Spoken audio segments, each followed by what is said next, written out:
Let us start lecture number 5, that is evolutionary process 2. So as discussed the limitation of 3D transmitter coil, let us to investigate 2D transmitter coils to form uniform magnetic field.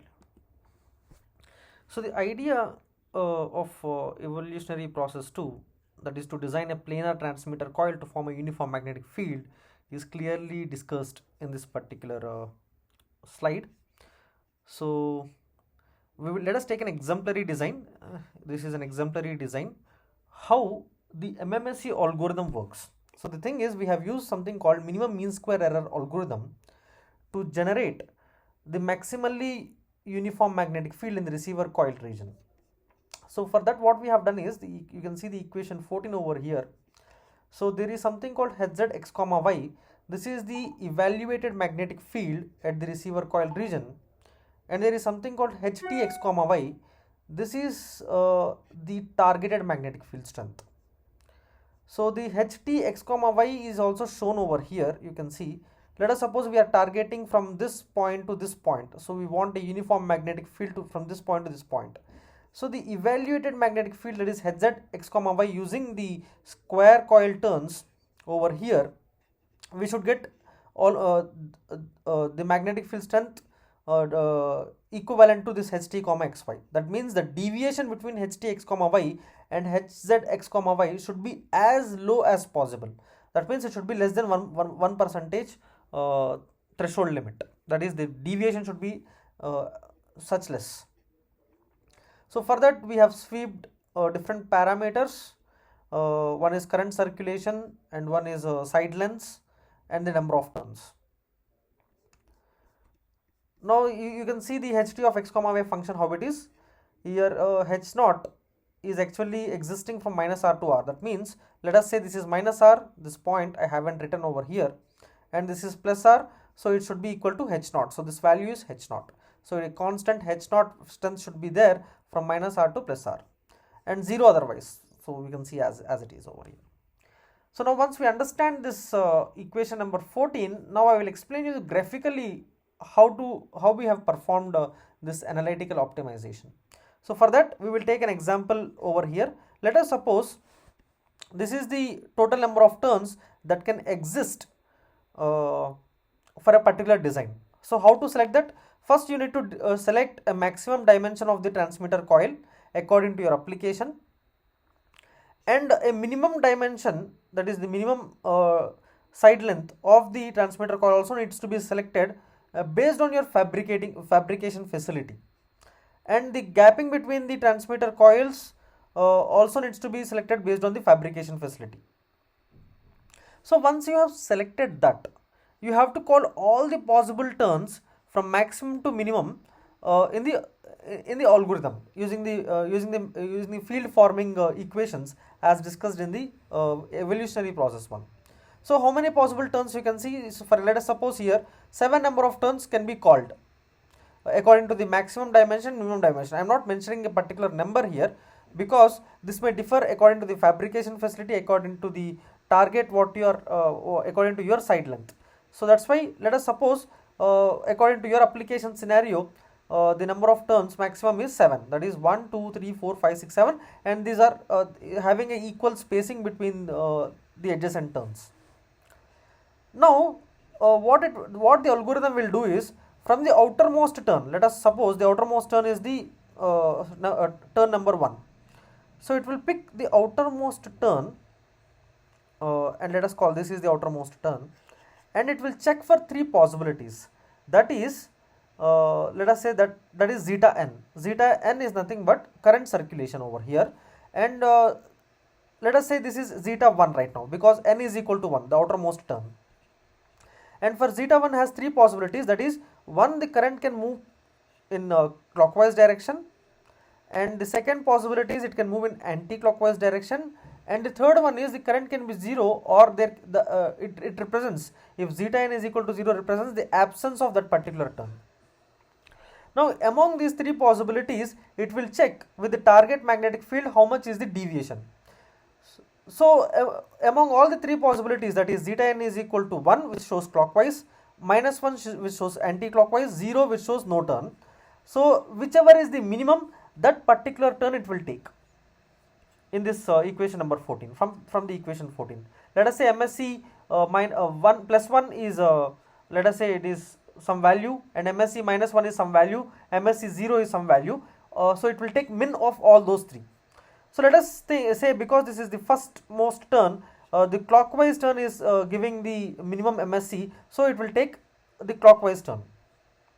So later on it will take this second innermost turn, and it will do the same process. It will check for zeta n is equal to -1, +1 and 0, along with and it will add the magnetic field strength due to the previously optimized turn. So these two turns together it will take, and it will see whether what should be the circulation of the magnetic field for the second outermost turn, that is zeta 2 or nt is equal to 2 from the outermost. Let us suppose for this also I have got clockwise as the answer, as you can see over here. Next it will see for the third innermost turn. It will check for the three possibilities along with the field distribution of the previously two optimized turns, and let us suppose this time it has given zeta 3 is equal to 0. That meaning is it should have no turn in here, over here. The turn should not exist. Similarly, for n is equal to 4 and 5, that is zeta is equal to 4 and zeta is equal to 5, it has given, let us say, anti-clockwise turns as the optimal turns by evaluating the previously optimized turns along with that. So in this way we got the results of all the 7 turns. So clockwise, clockwise, no turn, anti-clockwise, anti-clockwise, no turn, and clockwise. So that represents the optimal zeta n function is 1. So you will get in the MATLAB after doing MMSE algorithm. This process will be repeating for different iterations. If two consecutive iterations were getting same MSE, that is then we will consider that as the optimal result, and the corresponding zeta n, let us suppose we got 1 1 0 -1 -1 0 1. That means the outermost turn has a clockwise direction current, and the second turn from the outermost is having clockwise, and the third one is having no turn. That means you have to remove the turn from that position, and the fourth and fifth turn is showing is -1, that means anti-clockwise current circulation, and the sixth turn it is showing 0, that means you have to remove the turn from the total number of turns, and the last one is clockwise direction. So now you can see you can see the optimal result look like something like this. There is a cluster 1, cluster 2, you can see, and there are other turns have been removed. So this particular design, all the turns which we have called previously is converted into this design. And you can see one more thing, in this optimal design I have also removed this particular turn, which is the innermost clockwise turn. The reason is it is acting as an insignificant turn, because its presence or its absence is not making any big sense to the uniformity of the magnetic field. So I hope you understood that. Now you can also see the fields. You can see one plot I have given here, a small magnetic field distribution plot. The cluster 1 is clockwise turns, so because of that my magnetic field will be in the blue dotted lines over here, you can see. And cluster 2 is anti-clockwise turns, because of that I will get a red dotted lines over here. So if we add these two, I am getting something like this black one, which is the constant magnetic field. So this is the idea of this idea we have used in the MATLAB optimization function. We have made that function, and we have generated maximally uniform magnetic field strength. So I hope you understood from this slide how the optimization process is functioning over here. Now this slide I can't go in detail, because I have already graphically explained you how it functions. So figure 34 is nothing but the optimization algorithm. What I have just proposed over here is explained using a flowchart over here. And table 3 I already said you that there are certain parameters you need to design initially. Like I said you, this maximum dimension of this particular coil, minimum dimension of this particular coil, and the spacing between the coils needs and also the width of the copper turn of the coil needs to be selected based on the fabrication facility and the design which you need to compare.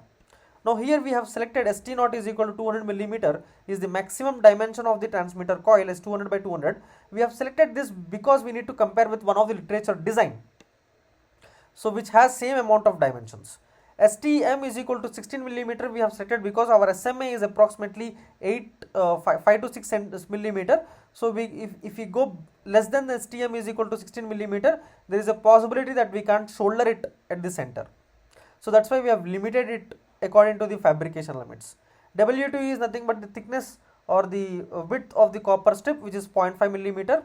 And the magnetic field H0 we are targeting to 23.55 ampere per meter. The reason why we have targeted for this particular magnetic field strength is the literary work which we wanted to compare also has the same amount of magnetic field strength. So we want to form same amount of magnetic field strength by actually enhancing the uniformity of the magnetic field. So these are the receiver coil dimensions, and these are the general parameters, that is the frequency is 488.6 kilohertz, the transmitter current is 1 ampere we have selected, and the transfer distance 50 millimeter. These are again to have a fair comparison with the previous literary work. And this Q assisted design is nothing but our optimal design which we have got from this optimization algorithm, which I have also discussed or explained in the previous slide.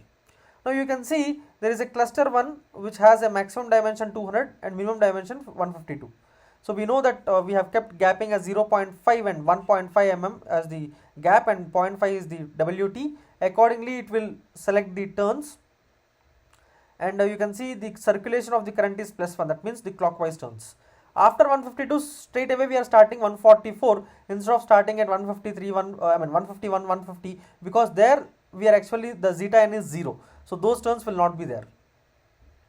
So cluster 2 has maximum dimension 144, 116, and it has a current circulation -1. That means these turns will have a anti-clockwise current distribution.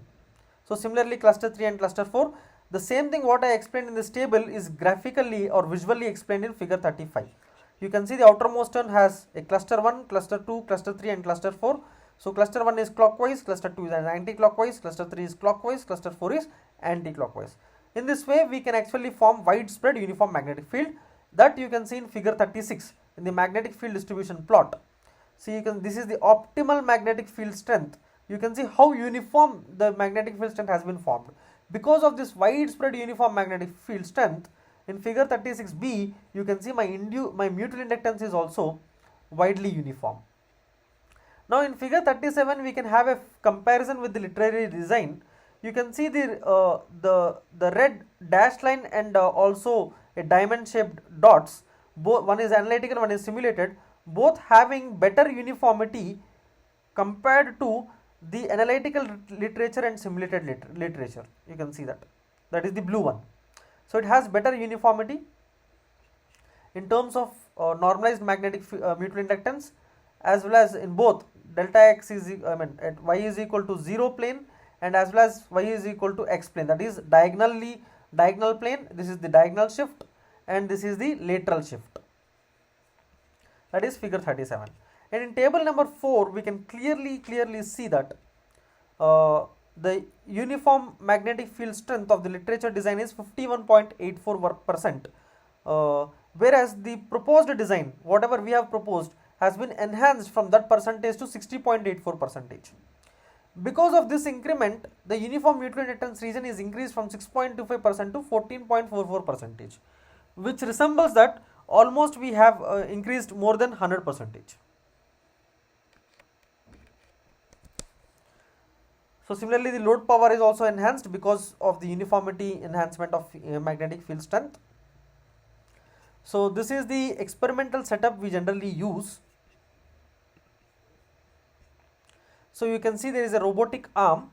So the main purpose of this robotic arm is to actually do the misalignment study of the receiver coil. So this receiver coil can be positioned at different misalignment positions very accurately. See, the thing is, if you move with your own hand, there is a possibility of errors. But when you move with this robotic setup, then the possibility of error is very less, almost negligible. That's the reason our analytical results, simulated results and measured results, all three matches with a very high accuracy. And this is the proposed coil. You can see this is a PCB oriented design. So this is the cluster 1 is clockwise, this is anti-clockwise, clockwise and anti-clockwise. So this is the literature coil. We have also fabricated the literature one and we have compared both the results also. and this is the VNA. So this is a vector network analyzer. So we collect the data of S21 and S11 parameter and we'll evaluate the efficiency. And this is a near field probe, or we call it as a near field coil, which used to measure the magnetic field strength or the magnetic field profile, to be very precise, of a particular transmitter design.